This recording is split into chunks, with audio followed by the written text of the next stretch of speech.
Wales film international doctor Ishari Ganesh தயாரிப்பில் RJ Balaji நடிக்கும் Singapore salon ஜனவரி 25 முதல் உங்கள் அபிமான திரையரங்குகளில். நினைவில் நிற்கும் திருமணப்பட்டு விவாஹா தி சென்னை சில்க்ஸ். நாங்கள் பத்திரிகை துறையில் வந்த உடனே நடந்த மிக முக்கியமான விஷயங்கிறது அப்போதைய பிரதமர் ராஜீவ்காந்தி கொண்டு வந்த டிஃபமேஷன் பில் தான். இப்போ அந்த ஆன்டி டிஃபமேஷன் பில்லுக்கு எதிர்த்து நாடு தழுவிய போராட்டம் நிகழ்ந்தது. அது முடிஞ்சதுக்கு அப்புறம் ஆனந்த விகடன் ஆசிரியர் பாலசுப்ரமணியம் ஒரு கார்ட்டூன் போட்டதற்காக தண்டிக்கப்பட்டார். அதற்கும் நாடு தழுவிய ஒரு போராட்டம் நடந்தது. அப்படின்னு நீங்கள் பார்த்தீங்கன்னா தொடர்ந்து நாடு தழுவிய போராட்டங்கள் நம்ம பண்ணியிருக்கோம். அப்போ ராஜீவ்காந்திக்கு எதிர்க்க போராட்டம் நடத்தின போது காங்கிரஸுக்கு எதிரான போராட்டமாக அது சித்தரிக்கப்படலை. ஆனந்த விகடன் எடிட்டருக்காக போராட்டம் நடத்திய போது அது அஇஅதிமுகவுக்கு எதிரான போராட்டமாக சித்தரிக்கப்படலை. பின்னர் ஸ்பீக்கர் சேடப்பட்டி முத்தையா கேபி சுனில் மீது எடுக்கப்பட்ட நடவடிக்கைக்கு எதிர்த்து நடத்திய போராட்டமாக இருக்கட்டும், இல்லை நக்கீரன் கணேசன் கொலை செய்யப்பட்ட பிறகு நடக்கப்பட்ட போராட்டங்களாக இருக்கட்டும், எந்த போராட்டத்துக்கும் ஒரு சுருங்கிய முத்திரை கொடுத்தவே படலை. ஒரு பரந்துபட்ட கருத்து அப்படிங்கிற அடிப்படையில் தான் இந்த போராட்டங்கள் எல்லாமே நடந்திருக்கு. பத்திரிகையாளரான எங்களுடைய கடமை என்ன? ஒரே ஒரு கடமை தான். அது வாசகர்கள் என்கின்ற நம்ம மக்கள் செறிவான தெளிவான முடிவை எடுப்பதற்கான தரவுகளின் அடிப்படையில் தகவல்களை தரக்கூடிய கேட்டலிஸ்ட்டுங்க தான் நாங்கள். எந்த பத்திரிகையாளரும் தங்களை ஏஜென்ட்டாக நினைத்து கொள்ளவில்லை. ஏஜென்ட்ஸ்லாம் பொலிட்டிக்கல் லீடர்ஸ் இல்லை பியூரோக்ராட்ஸ், அவங்களாம் தான் ஏஜென்ட்ஸ். ஆனால் அவங்க நேரடியாக பண்ணுறாங்க. நாங்கள் கேட்டலிஸ்ட்டு தான். மாற்றத்திற்கான ஒரு கேட்டலிஸ்டாக இருக்கக்கூடியவர்கள். எப்படி கேட்டலிஸ்டாக மாறுறோம்? கிரெடிபிள் இன்ஃபர்மேஷன் கொடுப்பதன் மூலமாக தான். இப்போ இந்த கிரெடிபிள் இன்ஃபர்மேஷன் கொடுக்கறது அவ்வளோ பெரிய தப்பா? அதுக்காக நீங்கள் என்ன வேணாலும் சொல்லலாமா? அதுதான் கேள்வி. இதில் பிஜேபிக்கும் மீதி பேருக்கும் இருக்கக்கூடிய வித்தியாசத்தையும் நாம் நினைவில் கொள்ள வேண்டியது அவசியமாக இருக்குது. மீதி கட்சிகள்லாம் ஏதேனும் ஒரு விதத்தில் கரெக்டிவ் மெக்கானிசம் அப்படின்னு ஒன்று இருக்குது. பிஜேபிக்குள்ள இது என்கரேஜிங் மெக்கானிசமாக தான் மாற்றிருக்காங்க. ப்ரெஸ்டிடியூட்ஸ்னு முதலில் சொன்ன முன்னாள் இராணுவ தளபதி வி.கே. சிங் மத்திய அமைச்சராக மாறுகிறார். அப்போ உங்களுடைய இந்த எக்ஸசஸுக்கு ரிவார்ட் பண்ணுறீங்க. அப்போ இந்த எக்ஸசஸுக்கு நீங்கள் கரெக்டிவ் மெக்கானிசம் மூலமாக திருத்துவதற்கு பதில் எக்ஸசஸுகளை ரிவார்ட் பண்ணக்கூடிய ஒரு தன்மை இருப்பதனால்தான் இந்த பேச்சுக்கள் இந்த ஏச்சுக்கள் எல்லாமே நடைபெறுகிறது. அதனால தான் இந்த 2024 தேர்தலுக்கு முன்னால் நாம் இன்னும் அதிகமான சிக்கல்களை சந்திப்போம்.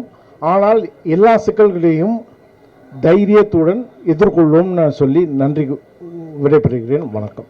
அனைவருக்கும் வணக்கம். இன்றைக்கு இந்த ஆர்ப்பாட்டம் நடத்துறதுக்கான இந்த கண்டனம் யாருக்காக அப்படின்றது எல்லாருக்குமே தெரிஞ்ச விஷயம்தான். இந்த நிகழ்வுக்கு எங்களை அழைச்சி வரவேற்று எங்களை கூப்பிட்டதுக்கு திருஞானம் சாருக்கும் தம்பி அஷீஃபுக்கும் ரொம்ப நன்றி சொல்லிக்கிறேன். இங்கே மேடையில் இருக்கக்கூடிய நிறைய பேர் நிறைய விஷயங்களை ஷேர் பண்ணிக்கிட்டு இருக்காங்க. ஒரு விஷயம் நிறைய பேருக்கு புரியாத விஷயம் என்ன அப்படின்னா, நம்மளெல்லாம் ரொம்ப அதாவது சாதாரணமாக அந்த பத்திரிக்கையில் போய் ஒரு இன்டர்வியூ எடுக்க போகிறாங்க, ஒரு கேமராமேன் கூட இருக்கிற அந்த கூட நிற்கிற ஒரு அசிஸ்டண்ட்டு எல்லாரையும் ரொம்ப கீழ்த்தரமாக பார்க்கறதுக்கான காரணம் என்னென்னா, இவங்கெல்லாம் ஒரு லோவர் ஸ்ட்ராட்டான அவங்க நினச்சிக்கிறது. ஆனால் உண்மை என்ன அப்படின்னா, நான் 94 வேலைக்கு சேரும்போது அப்போது இந்த மாதிரி ஒரு சாமானியனாக இருந்த ஒரு பத்திரிகையில் ஒரு கேள்வி கேட்டுக்கிட்டு இருந்த ஒரு நபர் இன்றைக்கி ஒரு பெரிய இடத்துல எடிட்டராக இருக்காங்க, சீஃப் எடிட்டராக இருக்காங்க, மேனேஜிங் எடிட்டராக இருக்காங்க, வேறு லெவலில் இருக்காங்க. முதல்ல ஒரு விஷயத்தை புரிஞ்சுக்கணும், பத்திரிகையாளன் என்றைக்குமே பத்திரிகையாளன் தான் கடைசி வரைக்கும். ஆனால் இந்த பதவி உங்களுக்கு இல்லைன்னா அதுக்கப்புறம் என்ன ஆகுன்றது இதே பத்திரிகையாளரை நீங்கள் திரும்பி ஃபேஸ் பண்ண வேண்டியிருக்கும். அதனால் உங்களுக்கு சில விஷயங்கள் புரியல அப்படின்னா, அதாவது அரசியலில் எப்பயுமே சில எக்ஸ்பீரியன்ஸ் இருக்கணும். சொன்னீங்க, அதாவது அவங்களோட செயல்பாடுகள் எல்லாமே வந்து இப்போ எனக்கு முன்னாடி பேச நிறைய பேர் சொன்னாங்க இந்த மாதிரி அவங்க ரொம்ப நெறியால ரொம்ப ஊண்டிங் ஆனாங்கன்னு குணாசாரெலாம் சொல்லும்போது சொன்னார். அது ஊண்டிங் ஆகணும்னு தான் சொல்கிறாரு. அப்போதான் அவங்களால வந்து மறுபடியும் நம்மளை வந்து கவுண்டர் அட்டாக் பண்ண முடியாதுன்றதுக்காக தான் அவங்க அந்த மாதிரி ஒரு வார்த்தைகளை பிரயோகிக்கிறாங்க. அதை தவிர்க்கிறது, இப்போ நம்ம வந்து நிறைய விஷயங்களை ஃபேஸ் பண்ணிக்கிட்டு இருக்கோம். இது மாதிரி வந்து நிறைய பேர் வந்து சொல்லக்கூடிய விஷயங்கள் அந்த இது மாதிரியான ஒரு குரங்கு மாதிரி தாவி குதிக்கிறது, குரங்கு மாதிரி தாவி குதிக்கிறது. நம்ம வந்து திடீர்னு இப்போ நம்ம பேசும்போதே முட்டாள் மாதிரி பேசுறாங்க அப்படின்னு நம்ம சொல்ல மாட்டோம். ஏன்னா நமக்கு வந்து ஒவ்வொருத்தருக்கும் ஒரு கிரெடிட் இருக்கு. ஒவ்வொருத்தரும் we are respecting people, respecting each other. அது மட்டும் இல்ல, அவர் ஒரு பாரதிய ஜனதா கட்சியோட ஒரு மாநில தலைவரா நம்ம பார்க்கிறோம். அதே நேரத்துல அவர் வந்து பத்திரிகையாளர்களை இன்னைக்கு அவங்க திருஞான சார் சொன்னாரு, அதாவது திராவிட முன்னேற்ற கழகம் அப்படின்ற ஒரு விஷயத்த உள்ளுக்குள்ள நம்ம அதிகம் போகல. ஏன்னா இங்க வந்திருக்கக்கூடிய எல்லாருமே வந்து ஒவ்வொரு கட்சிகளுக்கு அஃபினிட்டி இருக்கும், இல்ல கட்சி சார்ந்து இருக்கலாம், எப்படி வேணா இருக்கலாம். இன்னைக்கு இங்கெல்லாம் ஒன்னா சேர்ந்திருக்கிறதுக்கு ஒரே காரணம் பத்திரிகையாளர்கள் மீது இந்த மாதிரி பேசியிருக்காங்கன்ற ஒரே காரணம் தான்.